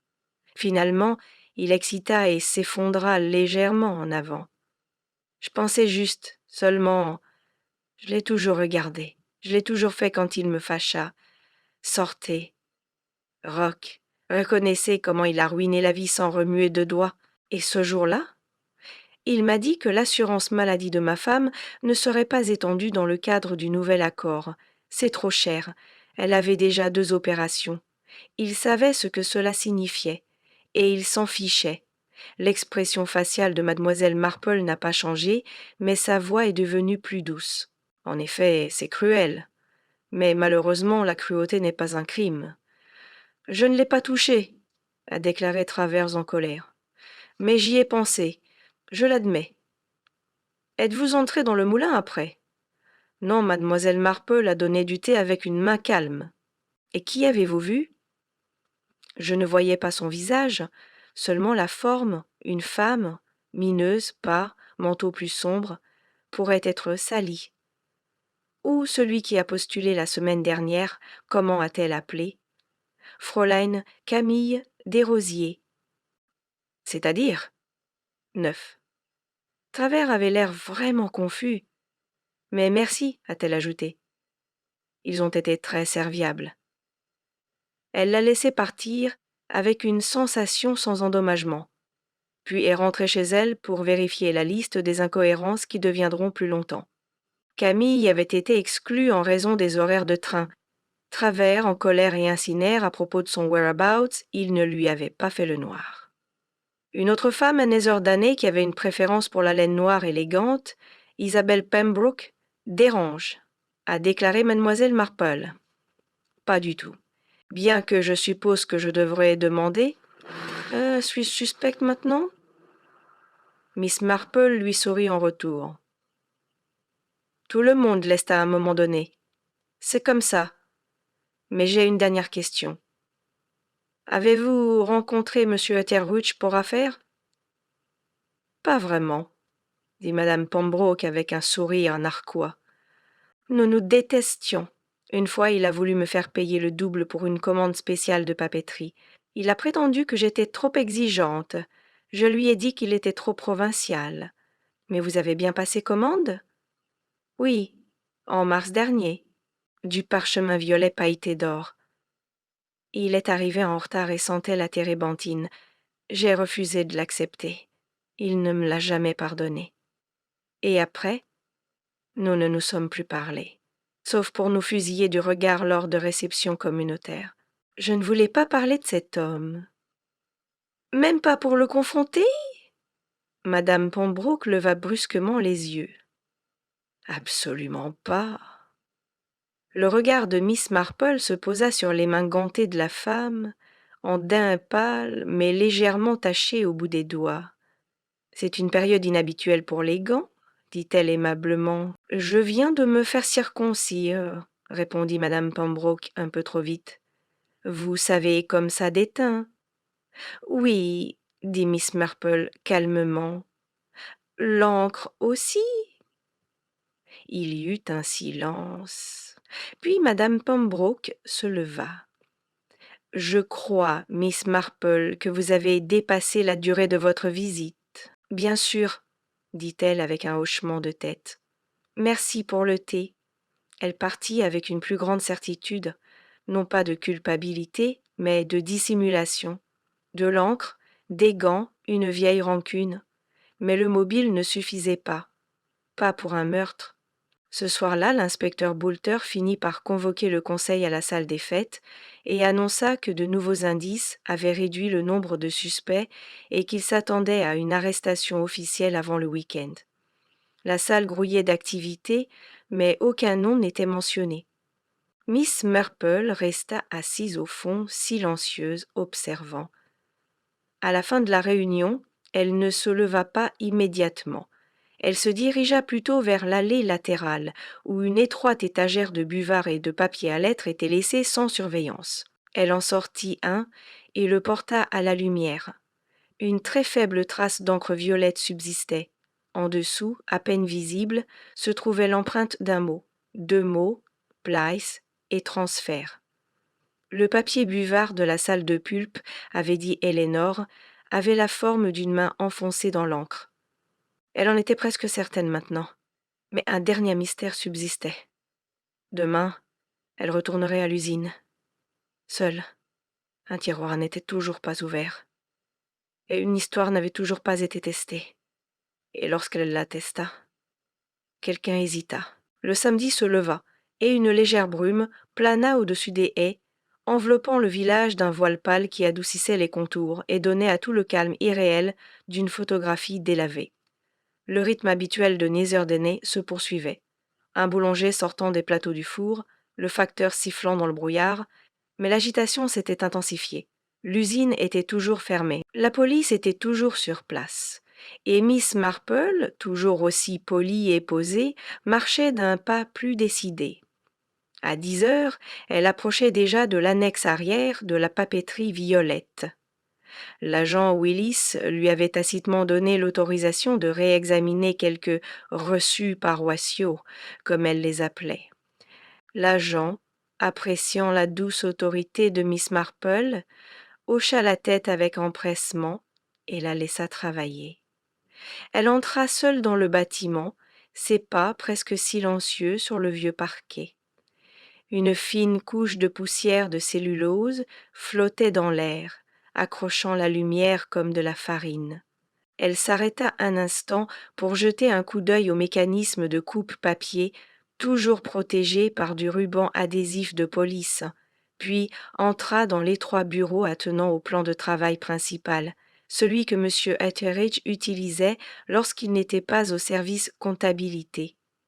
La pièce sentait légèrement le moisi et la cire à la lavande. Le bureau était rangé, d'une propreté inquiétante. Dessus reposait un buvard propre et un porte-plume en argent fraîchement astiqué. Plus aucun signe de panique, de confrontation ou de peur, à l'exception du tiroir du bas. Miss Marple l'avait remarqué la dernière fois qu'elle y était allée. Il était alors verrouillé et personne n'y avait prêté attention. L'inspecteur Boulter semblait bien plus intéressé par l'étagère secrète qu'elle avait révélée la veille, et le registre à reliure violette avait accaparé toute son attention. Mais le tiroir piquait toujours sa curiosité. Etheridge n'était pas du genre à garder des bricoles sentimentales. S'il était verrouillé, c'est qu'il contenait quelque chose qu'il voulait garder secret, ou quelque chose de dangereux. Aujourd'hui, il n'était pas verrouillé. Peut-être était-il revenu pendant la nuit, ou l'inspecteur l'avait-il finalement vérifié et laissé entr'ouverte. Quoi qu'il en soit, Miss Marple l'ouvrit lentement. À l'intérieur se trouvaient 3 objets, une petite enveloppe marron, une horloge cassée au cadran fêlé et une simple feuille de papier dactylographié pliée en 3. Elle ouvrit l'enveloppe en premier. À l'intérieur se trouvait une simple photographie, granuleuse et jaunie sur les bords.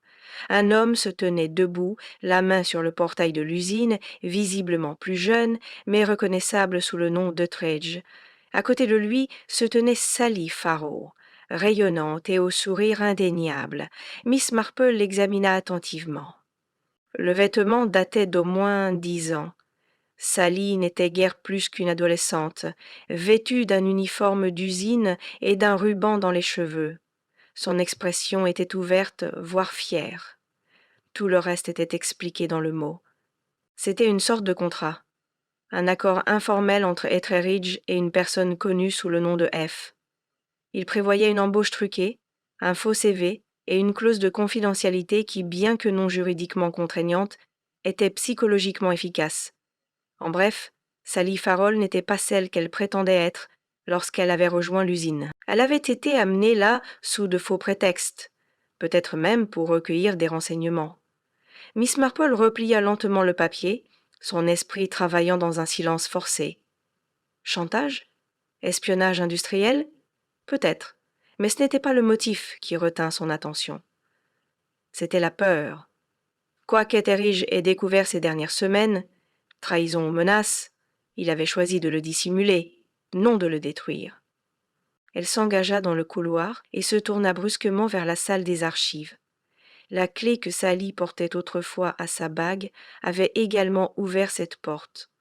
À l'intérieur, elle longea les étagères poussiéreuses du classeur et s'arrêta devant une section intitulée Correspondance client 10 dernières années. Elle y trouva un dossier intitulé Blythe Manufacturing. Sa finesse la surprit, jusqu'à ce qu'elle remarque que de nombreux documents à l'intérieur étaient des doublons, des copies carbone d'une lettre, répétées pendant des mois. Toutes étaient adressées au même nom, Laurence Digby, responsable des achats. Chacune soulevait des inquiétudes quant à la confidentialité, à l'éthique et à l'intégrité des pratiques traditionnelles. Et la dernière, datée de 3 semaines, contenait un avertissement: je ne me laisserai ni intimider ni contraindre à abandonner cette usine. Toute tentative de menace ou d'influence sur mes employés dans mon dos sera documentée et, si nécessaire, découverte. Cette lettre n'était pas signée, mais là, au fond, une légère empreinte digitale à l'encre violette. Miss Marple referma soigneusement le dossier et resta silencieuse un long moment. Dehors, des voix résonnèrent dans la cour. La voix rauque de l'inspecteur Boulter montait et descendait tandis qu'il s'adressait à 2 hommes en uniforme. Elle rendit les documents, referma le tiroir et s'approcha d'eux. Miss Marple, dit Boulter, en hochant la tête brièvement. J'espère que vos courses vous ont été instructives. C'est souvent le cas, dit-elle. Y a-t-il quelque chose qui mérite d'être signalé? Je crois que oui, répondit-elle, mais je pense que vous préféreriez tout entendre d'un coup.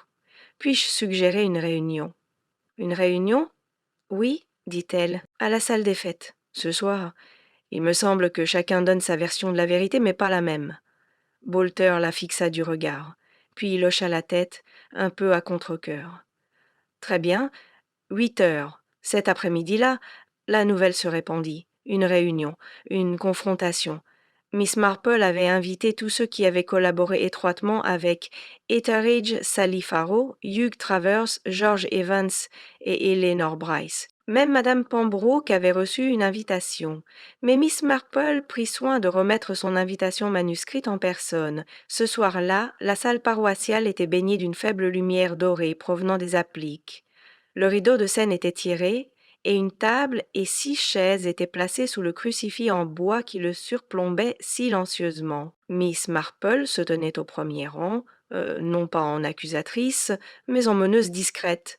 « Merci à tous d'être venus, » commença-t-elle d'une voix calme et posée. « Nous ne sommes pas ici pour pointer du doigt, mais pour révéler des choses qui se cachaient au grand jour. » Elle s'adressa d'abord à Sally. « Vous avez menti sur vos origines. Vous êtes entré dans l'usine sous de faux prétextes et vous êtes associé à Blythe Manufacturing. Votre travail consistait à surveiller M. Etheridge, peut-être même à promouvoir les ventes. Sally se raidit, mais ne nia pas. « Je n'avais aucune intention de nuire, dit-elle doucement. Il a menacé de ruiner ma vie si je partais. Je suis restée parce que je n'avais nulle part où aller. » « Monsieur Etheridge a découvert votre secret, » poursuivit mademoiselle Marple, « et il l'a gardé pour lui. Peut-être parce qu'il vous considérait comme quelqu'un qu'il pouvait contrôler, mais d'autres le savaient aussi. » Elle se tourna ensuite vers madame Pembroke. « Vous lui avez rendu visite, n'est-ce pas ? Non pas pour discuter, mais pour vous offrir votre soutien. Il avait aussi des informations compromettantes sur vous. Un investissement antérieur dans un fournisseur aujourd'hui disparu, qui avait fait un échec cuisant. Il s'en est servi comme d'un levier dans votre entourage. » Madame Pembroke ne dit rien. Puis mademoiselle Marple lui montra la photo. Elle était dans son tiroir. Ce n'était pas du chantage, c'était de l'émotion. Il avait autrefois fait confiance à quelqu'un et s'était senti trahi. Que cette trahison fût réelle ou imaginaire, nous ne le saurons peut-être jamais. Et finalement, elle se tourna vers Hugh Traver.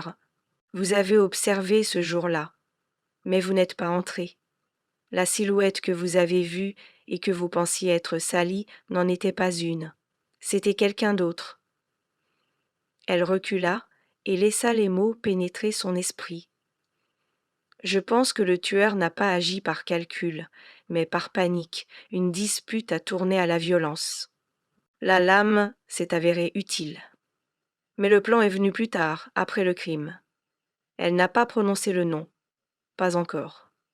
Mais le silence qui a suivi ces paroles était électrique. Un visage devenu pâle. Une main a tressauté. Et demain, pensa Miss Marple, serait le moment de le dire à voix haute. L'examen final était presque terminé. Le silence dans la salle des fêtes planait comme un brouillard sur la lande, épais, immobile, oppressant autour des villageois rassemblés. Les poutres en bois du dessus craquaient dans l'humidité de la fin de l'été, et quelque part derrière les fenêtres, un chien a aboyé, comme pour briser la tension dans la pièce. Miss Marple, debout devant, n'avait rien dit de plus. Elle avait simplement prolongé le silence et laissé ses paroles résonner. C'est ainsi que la vérité opérait dans les petites communautés, non pas par révélation soudaine, mais par le silence. La culpabilité entretenait une relation particulière avec le silence. Elle se mouvait, s'agitait, tentait de s'échapper. Et maintenant, dans ce silence, survint la première réaction. Madame Pembroke, autrefois digne et posée, laissa ses mains gantées s'enfoncer dans leurs genoux. Personne ne manqua le léger tremblement qui accompagna ce mouvement. Sally Farrow fixait le sol en serrant les dents. Hugh Travers croisa les bras avec défi, mais son regard parcourut tous les recoins de la pièce comme s'il cherchait une issue de secours. George Evans baissa simplement les yeux, abattu. Et Éléonore Brice, la jeune femme qui avait découvert le corps, était assise, telle une statue, immobile, les lèvres légèrement entr'ouvertes. La voix de mademoiselle Marple brisa le silence, calme et posée. « Nous sommes confrontés à une question, dit-elle. Non seulement qui a porté le coup fatal, mais qui a eu le juste mélange d'opportunité, de peur et de désespoir impulsif pour agir. » L'inspecteur Boulter remua sur sa chaise. Il avait été surpris par l'ensemble de l'arrangement, mais même lui ne pouvait nier l'attrait que suscitait la façon dont Miss Marple orchestrait la pièce, tel un chef d'orchestre ajoutant de la tension à une symphonie silencieuse. « Je l'ai déjà dit, poursuivit-elle, un meurtre est rarement le fruit d'une malveillance soigneusement planifiée. Le plus souvent, il survient d'une vague soudaine, quelque chose de longtemps refoulé qui éclate au moment le plus inopportun. » Elle se tourna légèrement et son regard se posa sur Eleanor. « Mademoiselle Brice, dit-elle doucement, vous avez trouvé le corps en premier. » Vous disiez avoir oublié votre sac à main. Une raison simple, parfaitement crédible, mais je me demande, l'avez-vous vraiment oublié ou observiez-vous le moulin depuis le jardin, attendant que M. Ettridge soit seul? Toutes les têtes se tournèrent. Eleanor blêmit et son souffle se coupa bruyamment. Je... Non, je n'étais pas... Miss Marple s'approcha d'un ton doux, presque maternel. Aux yeux de personne, tu étais suspecte. Tu étais juste la jeune fille effrayée qui avait découvert le corps. Mais ta description était inhabituellement détaillée. Une odeur de lavande et d'huile. Le couteau a basculé comme s'il venait d'être lâché. Tu en savais trop. Plus que quelqu'un qui arrive en titubant une minute en retard. J'étais en avance, murmura Eleanor. J'étais là plus tôt que prévu. Je ne voulais pas. Je l'ai vu entrer dans la salle de pulpe et je ne voulais pas lui parler. Il m'a toujours fait me sentir petite, pleuroqua. Miss Marple hocha la tête. Oui, et il venait de m'annoncer une mauvaise nouvelle. Nous savons maintenant que M. Etheridge réduisait ses effectifs après l'échec des négociations avec Blythe. Toi et ton père étiez tous les deux sur cette liste. Eleanor ferma les yeux, tremblante. Je ne voulais pas lui faire de mal. Je voulais juste lui faire peur. J'étais en colère. Il avait encore humilié mon père et l'avait déclaré inutile. J'ai trouvé la lettre sur le bureau, tapée à la machine, sans signature. Elle disait que nous serions partis avant la fin du mois. Sa voix se brisa. J'ai attendu près de la porte latérale. Je voulais qu'il l'avoue, mais il a ri. Il a dit que nous avions eu de la chance qu'il nous ait gardés si longtemps. Le ton de Miss Marple resta doux et calme. Et c'est là que vous avez vu le cutter. Vous avez levé le levier, peut-être juste pour attirer son attention, mais il s'est retourné, n'est-ce pas? Eleanor hocha la tête, les mains tremblantes sur ses genoux. Il a été si rapide. Je ne voulais pas. Il a reculé et j'ai laissé tomber la lame. Un halètement parcourut la pièce. Miss Marple s'approcha d'elle et posa une main douce sur son épaule. Ce n'était pas un acte délibéré. Mais vous avez essayé de le dissimuler, vous avez essuyé la poignée, vous avez fermé la fenêtre, tu avais menti au sujet de ton sac à main et tu étais revenu plus tard feignant d'avoir découvert quelque chose. L'inspecteur Boulter se leva lentement. C'est vrai? Demanda-t-il, sans brusquerie, mais avec une surprenante sympathie. Eleanor le regarda, les yeux rouges. Boulter fit un signe de tête au policier au fond de la salle, qui s'approcha en silence. Pas de menottes, pas de paroles acerbes. Seule une fille se tenait là, les épaules affaissées, comme si le poids de l'usine entière lui était finalement tombé dessus. Tandis qu'on l'emmenait, le silence régnait dans la salle. Sally Farrow expira en tremblant. Hugh Travers se passa la main sur le visage. Même Madame Pembroke, qui affichait toujours un sang-froid glacial, semblait étrangement affaiblie. Mademoiselle Marple se tourna vers les autres. « C'est fini, dit-elle simplement. Mais peut-être pas encore fini, parce que maintenant vous devez tous vous demander quel rôle vous avez joué dans tout cela. Elle n'attendit ni applaudissements ni remerciements. Elle n'attendit jamais. Dehors, la brume s'était dissipée et les premiers rayons de soleil perçaient les nuages exclassés. Le moulin se tenait immobile et silencieux derrière elle, ses volets clos comme des bras croisés, le passé enfoui entre ses murs. Tandis que Miss Marple reprenait le chemin de sa chaumière, elle laissa le rythme de la marche apaiser ses pensées. Un géa pela des bois. Un enfant rit quelque part près de la boulangerie. Et dans le grand équilibre immuable de la vie à Netherdeney, le village continuait son cours, rumeurs se répétant, secrets échangés. Mais pour l'instant la voie était libre. Et Miss Marple, satisfaite que la vérité t'était révélée discrètement et prudemment, s'arrêta devant son portail et se retourna. Un meurtre, murmura-t-elle, est rarement une simple question de cruauté.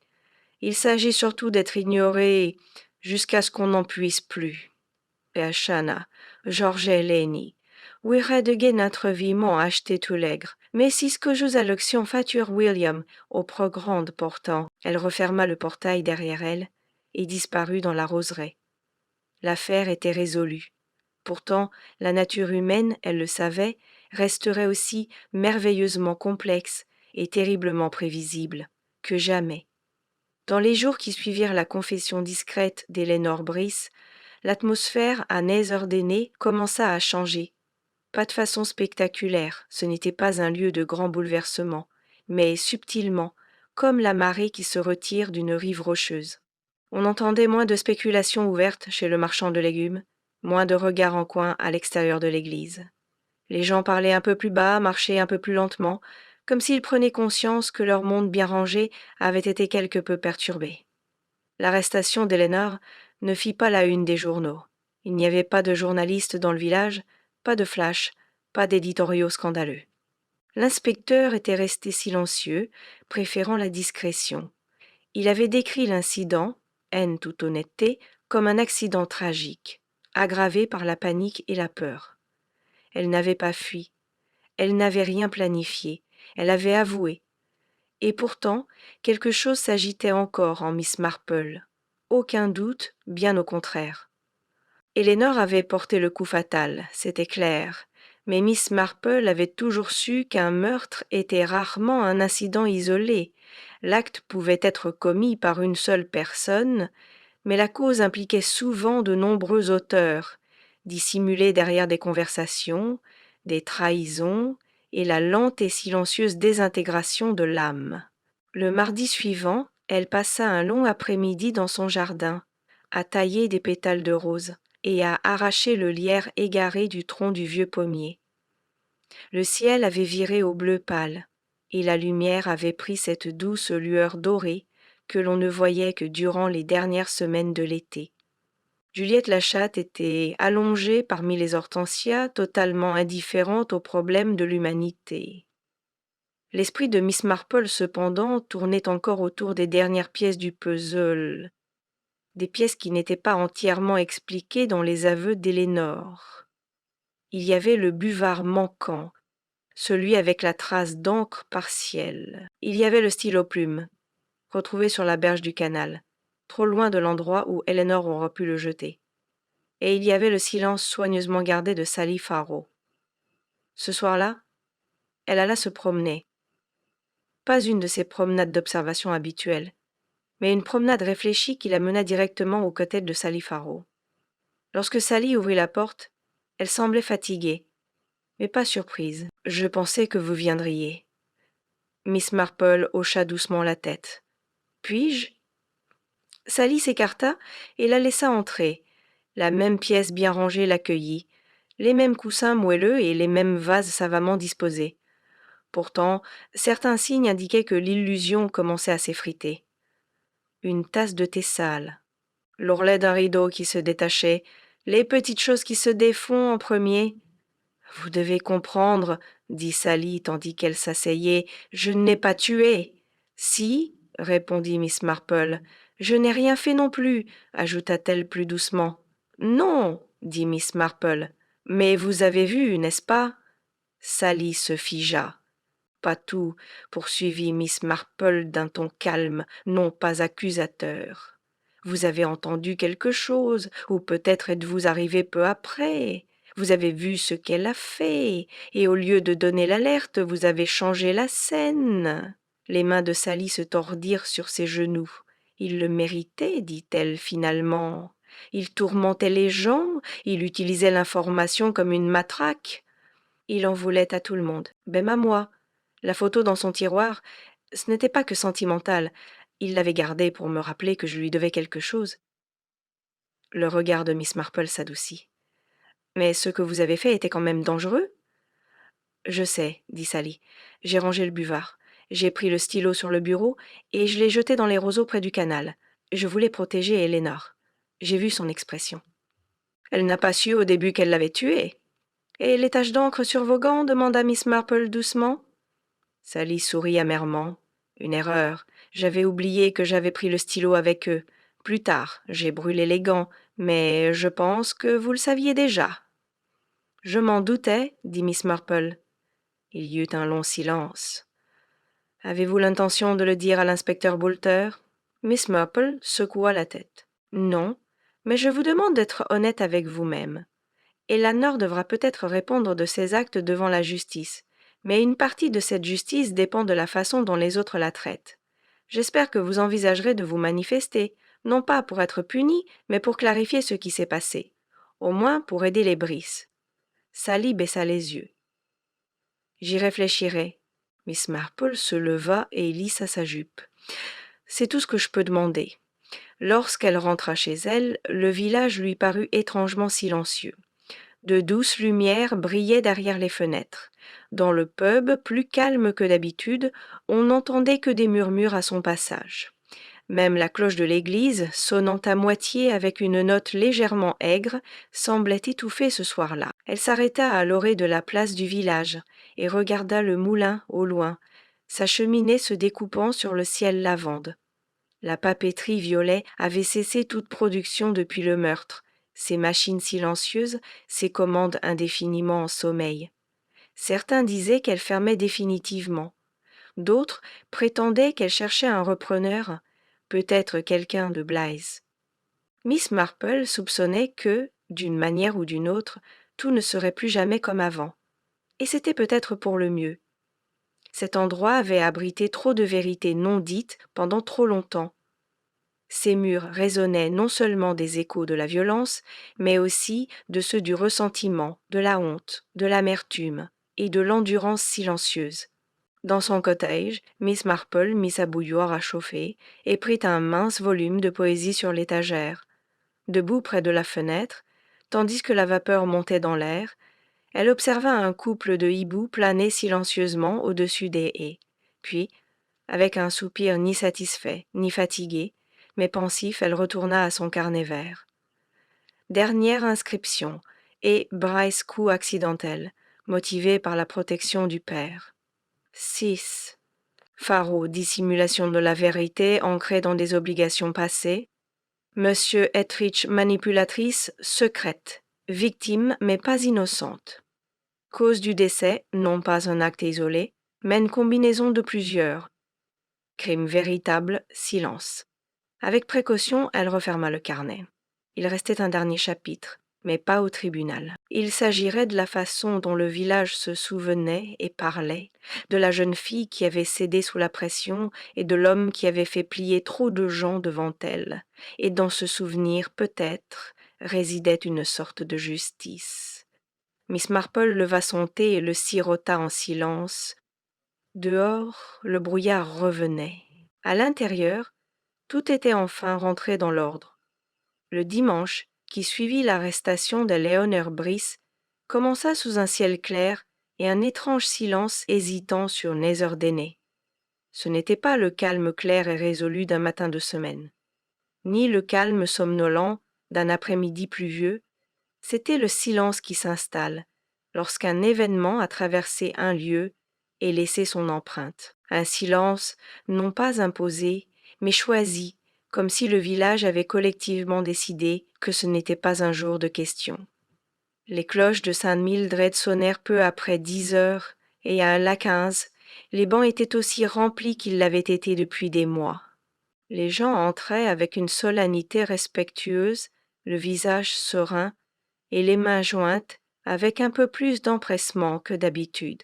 Le révérend Ansey prononça un sermon non pas sur le jugement ou la vengeance, mais sur la compassion, la faiblesse de nos bons instincts et ce qu'il appelait la miséricorde silencieuse de la compréhension. Mademoiselle Marple était assise à sa place habituelle, un banc simple au fond de l'église. Son chapeau de paille reposait lâchement sur ses cheveux. Elle ne dit rien, elle ne regarda pas l'assemblée, elle écoutait simplement, l'expression indéchiffrable, les mains délicatement jointes sur ses genoux. Après la messe, tandis que l'assemblée sortait, il n'y eut guère de bavardage. Les poignées de main à la porte furent chaleureuses mais brèves, et ceux qui saluèrent Miss Marple le firent avec une reconnaissance discrète, comme on salue la gardienne d'une vérité qu'on ne peut jamais pleinement saisir. Dehors, la place du village baignait d'une douce lumière ambrée. Les abeilles bourdonnaient dans les haies, les premiers signes de l'automne bruissaient dans les arbres. Une brise agitait les buissons de lavande devant le vieux bureau de poste, et le léger parfum rappela à Miss Marple, ce tout premier instant, lorsque le cri perça l'air et que la lavande se mêla à quelque chose de bien plus sombre. L'usine elle-même avait rouvert ce matin-là, mais seulement pour une inspection. Une équipe de Blythe Manufacturing était arrivée discrètement, accompagnée d'un avocat. Les presses à papier seraient à l'arrêt pendant au moins une semaine encore. Il n'y avait pas d'explication officielle, mais la vérité tacite était claire. L'avenir de la papeterie Violet était en jeu. Après avoir bulleté avec madame Hensley et décliné 3 propositions de retour, mademoiselle Marple fit le long détour du village. Elle passa devant les jardins ouvriers, l'école aux volets clos, le pont sur l'étroit canal où avait été retrouvée la plume d'argent. Là, elle s'arrêta, s'appuya contre la rambarde et contempla le lent et chatoyant courant de l'eau. La plume avait disparu depuis longtemps, bien sûr, retrouvée et cataloguée, mais l'atmosphère était encore tendue. Elle pensa à Elinor tremblante, effrayée, les mains tachées d'encre, non de sang, et à Sally Farrow, posée et calme, préférait le silence du dévoilement. Tant d'entre eux, pensa-t-elle, n'avaient rien fait de mal légalement, et pourtant tous contribuèrent à faire de cet instant le moment qui mit fin à une vie. Elle poursuivit sa marche et se retrouva peu après près du presbytère, où une voix familière l'appela doucement. « Mademoiselle Marple, avez-vous un instant ?» C'était George Evans, le contremaître calme qui se tenait devant le portail de son jardin, l'air confus, une truelle à la main. « Bien sûr, monsieur Evans, dit-elle. Une belle matinée pour jardiner. » Il hocha la tête et désigna le massif de fleurs où il avait travaillé. « J'y ai réfléchi, dit-il, à ce que vous avez dit dans le hall, que chacun peut y contribuer. » Elle pencha légèrement la tête. « J'avais peur de lui, » admit George. « Nous avions tous peur. Je n'ai rien dit quand il a insulté Hugh devant les autres. J'étais au courant pour la lettre, pour les annulations de travaux. Il l'avait laissé dans la copie. J'ai vu le nom d'Elinor. Et je ne l'ai pas prévenu. Je pensais qu'en me couvrant, j'étais épargnée. » Il leva les yeux vers elle. « Pensez-vous que cela me rende coupable ?» Miss Marple ne répondit pas immédiatement. Elle essuya un peu de terre de son gant et le regarda de nouveau. « Non, dit-elle doucement. Non coupable, mais non coupable non plus. Aucun de nous ne se préoccupe de conscience, mais vous faites ce qu'il faut maintenant, vous l'admettez. C'est plus que la plupart ne le font jamais. » George soupira, visiblement soulagé. Tandis qu'elle continuait, Miss Marple songea à la rareté d'une telle admiration. Au cours de ses nombreuses années d'observation humaine, elle n'avait rien trouvé de plus surprenant qu'un homme prêt à affronter sa propre lâcheté. Lorsqu'elle retourna à son cottage, le soleil était déjà profond. Les ombres s'étaient étendues sur les pavés, et Juliette avait pris sa place habituelle sur le rebord de la fenêtre et observait le monde avec une indifférence décontractée. Miss Marple s'installa dans son fauteuil près de la cheminée, bien que le feu ne brûlât toujours pas dans la chaleur de fin d'été. Elle sortit une dernière fois son registre principal vert et le feuilleta d'une main experte. Elle s'accrocha à la dernière entrée qu'elle avait écrite quelques jours auparavant, « Crime véritable, silence ». Elle ajouta une note en dessous. La rédemption commence lorsque le silence prend fin. Puis elle ouvrit enfin le livre. Il n'y aurait pas de procès pour Elinor Brice. L'inspectrice Boulter avait accepté un avertissement et une peine avec sursis après consultation du juge local et de l'avocat de Brice. Elle ne serait pas détenue. Elle ne quitterait pas le village. Au lieu de cela, elle retournerait chez son père et mènerait une vie plus tranquille et plus simple. Mademoiselle Marple soupçonnait que cela suffirait. Il s'avéra que le moulin ne serait pas vendu à Blythe. L'avocat venu ce matin n'appartenait pas à l'entreprise, mais à une fondation pour la protection des monuments, une fondation que madame Pembroke avait fondée en secret. Elle avait décidé, à sa manière, que certains héritages devaient être protégés, même si l'homme derrière elle ne méritait pas ce privilège. Sally Farrow démissionna et quitta le village pendant 14 jours. Personne ne lui demanda où elle allait, et personne ne les en empêcha. Mais elle laissa une enveloppe scellée adressée à mademoiselle Marple avec un court message. « Vous aviez raison, j'avais peur, et je l'ai toujours. Mais merci de m'avoir appris à apprendre à avoir peur. » Elle n'était pas signée. Miss Marple le plia, le rangea soigneusement dans son carnet et n'y pensa plus. Le soir s'abattit sur Neferden doucement et progressivement, tel le crépuscule sur un étang paisible. Les lumières du village s'allumèrent les unes après les autres. Le silence, si longtemps tendu et fragile, semblait désormais différent, moins silencieux, mais plutôt calme. Miss Marple sirota son thé, laissa ses pensées vagabonder et ferma les yeux un instant. Le monde extérieur continuait discret, beau et mystérieux, d'une manière silencieuse. Tel qu'il était, un mois s'était écoulé depuis la confession d'Eleanor Brice, et avec lui, un subtil changement dans Nether avait opéré un subtil changement. L'été avait commencé lentement, laissant place à une mosaïque de feuilles jaunâtres et de matins parfois embrumés.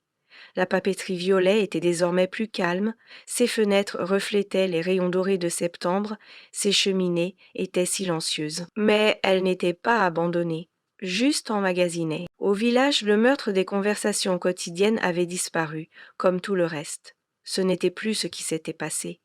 Mais ce qui s'était passé le mois dernier, toujours présent, mais caché derrière les dernières inquiétudes, la rentrée des écoliers à Vollenpouloverne, le désaccord du pasteur avec le comité de charpente de l'église, le flétrissement des feuilles des rosiers grimpants de madame Holcroft.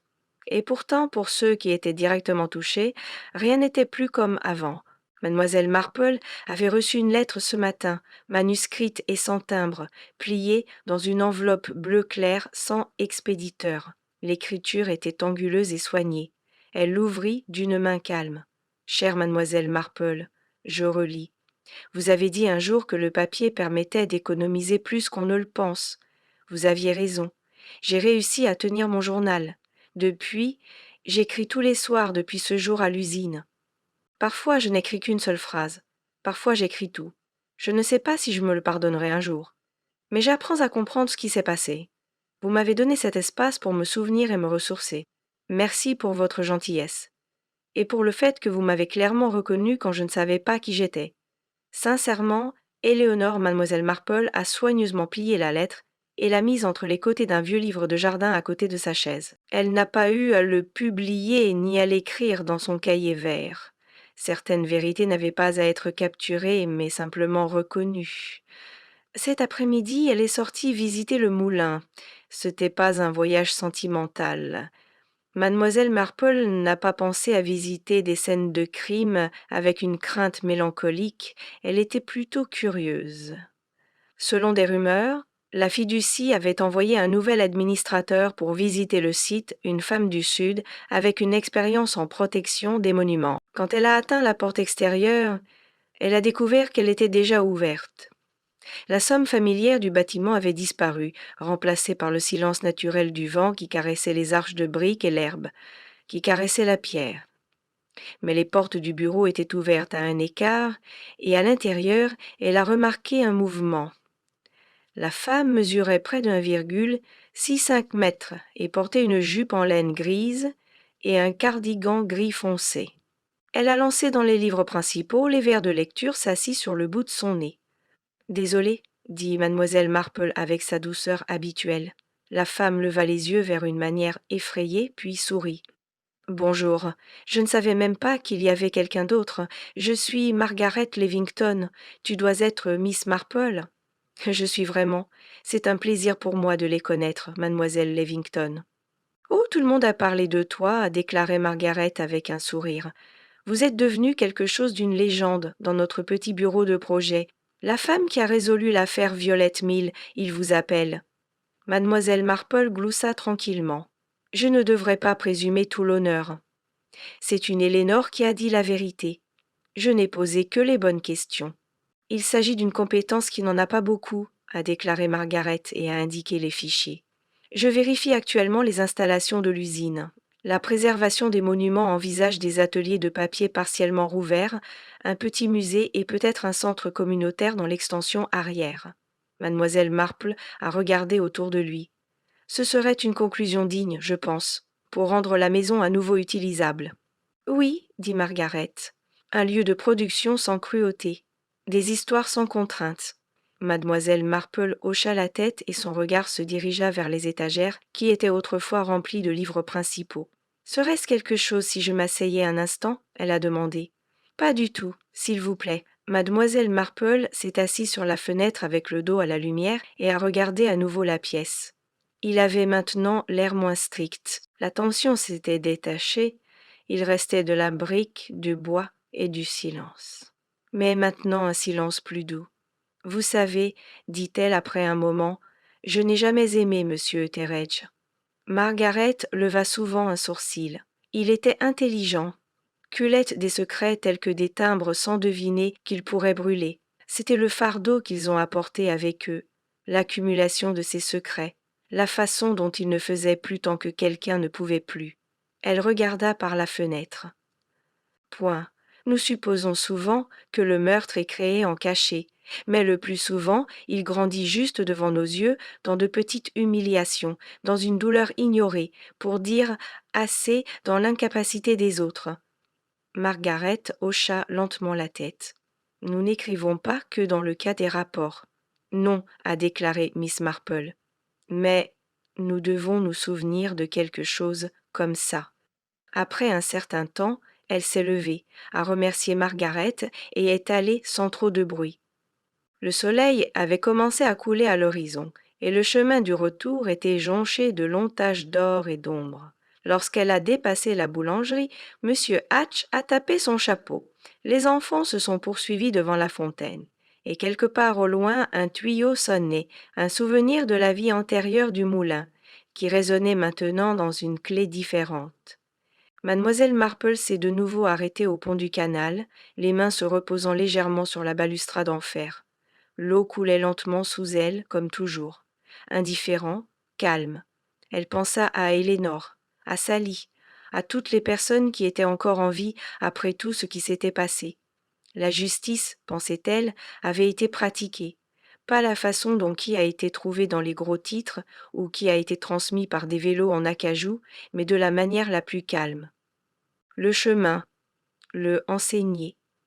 Les gens ont changé, les conséquences, et c'était suffisant pour un village comme Nether-Dene. Elle a continué de rentrer chez elle, la lumière déclinante laissée derrière et doucement sur le chemin. Sa chaudière attendait à l'intérieur, et Juliette Lag a roulé ensemble dans son endroit habituel.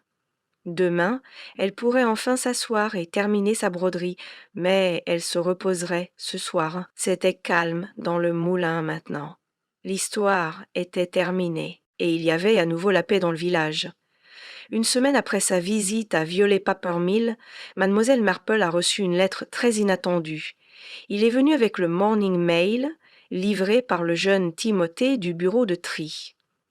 Puisqu'il connaissait sa préférence pour le matin ordinaire et la ponctualité, il tapota timidement son chapeau avant de le mettre soigneusement dans ses mains traitées. L'enveloppe était d'une qualité inhabituellement de bonne qualité, du papier colorant en ivoire avec une structure en lin clair et un bord teinté violet, scellé avec un petit tampon de cire avec l'impression d'un lys. Mademoiselle Marple l'a soigneusement regardé lorsqu'elle est retournée dans le salon. Elle a donné une deuxième tasse de thé, s'est installée dans la réaction hautement et a ouvert la lettre avec un couteau étroit avec une poignée en ivoire. L'écriture lui était inconnue, élégante, nette et consciente. « Miss Marple, vous ne me connaissez pas, mais je pense que vous comprendrez pourquoi j'écris. Je m'appelle Laurence Digby. Jusqu'à récemment, j'étais directeur de Blythe Manufacturing. J'ai maintenant démissionné.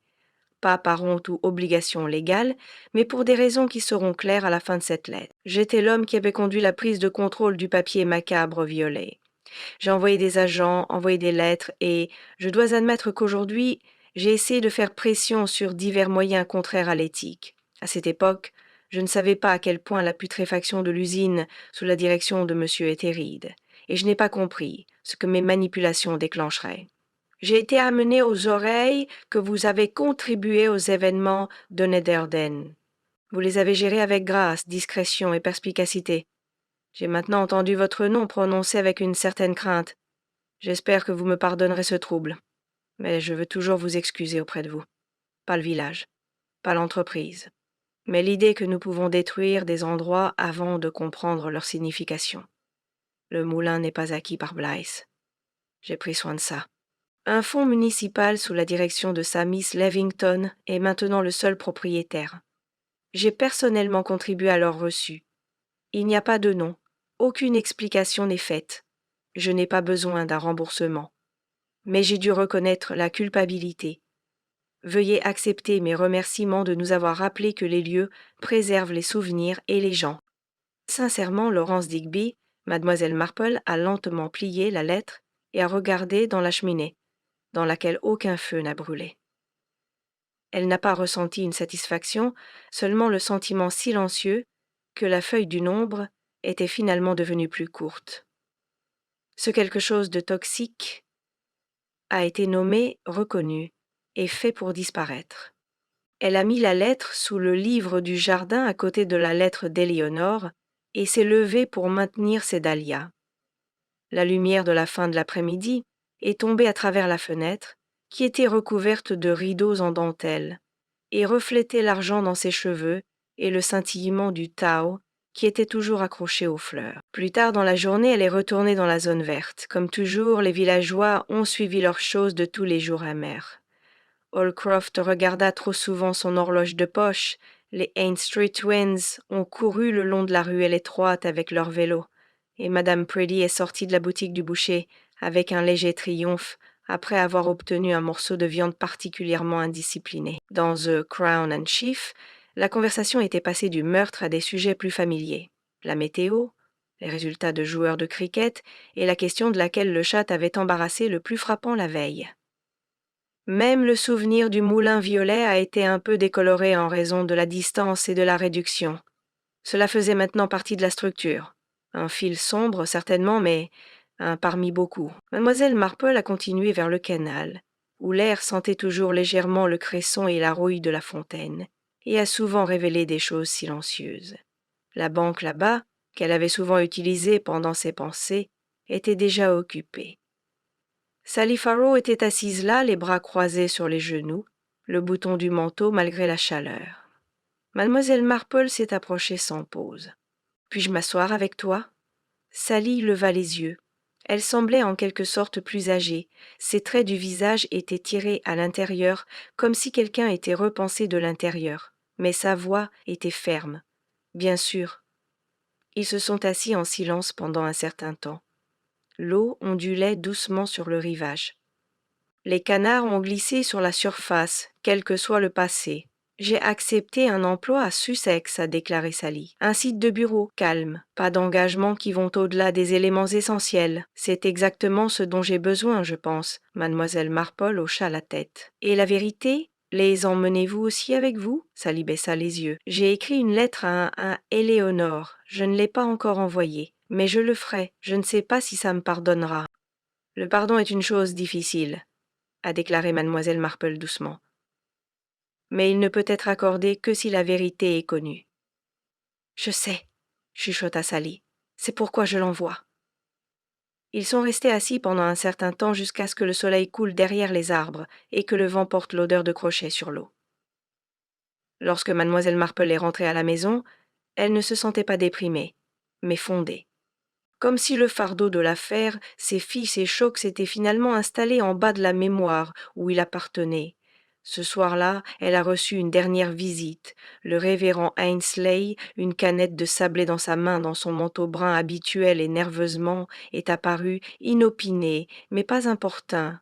Mademoiselle Marple l'a salué à la porte avec un sourire. « Je n'ai pas besoin de cookies, révérend, a-t-elle dit amicale, mais vous pouvez boire du thé. » Il hocha la tête, visiblement soulagé. « Je voulais juste vous remercier, non seulement pour ce que vous avez fait, mais aussi pour nous avoir rappelé. Cette vérité est importante, même si cela nous marque. Mademoiselle Marple a donné le thé, a donné des cubes de sucre dans sa tasse sans qu'on leur demande. Les gens sont plus fragiles qu'ils ne travaillent, a-t-elle déclaré, mais ils sont aussi plus résistants qu'ils ne le soupçonnent. Le truc, je pense que c'est de savoir quand parler et quand vous devez écouter. » Le pasteur a siroté son thé en silence. Lorsque l'aube a éclaté et que les ombres au-dessus des ruelles silencieuses de Nether-Dene se sont allongées plus longtemps, mademoiselle Marple a senti quelque chose à proximité, pas seulement l'histoire du moulin, mais une époque dans la vie du village. Comme la dernière page d'un livre taraudé, les coins se sont repliés, les bords pleins de notes. Bien sûr, elle continuerait à écouter. C'était dans sa nature. Et tôt ou tard, il y aurait un nouveau puzzle, un nouveau murmure, un nouveau silence qui devait être déchiffré. Mais pour le moment, la vérité avait fait son effet, et le village, qui était toujours vigilant et fermé, s'était rétabli un peu plus. Les premières étoiles sont apparues à l'extérieur. À l'intérieur de la chaudière a chanté sa mélodie douce et familière. Mademoiselle Marple était calme, ses mains repliées sur sa tasse de thé, et laisse le monde avancer.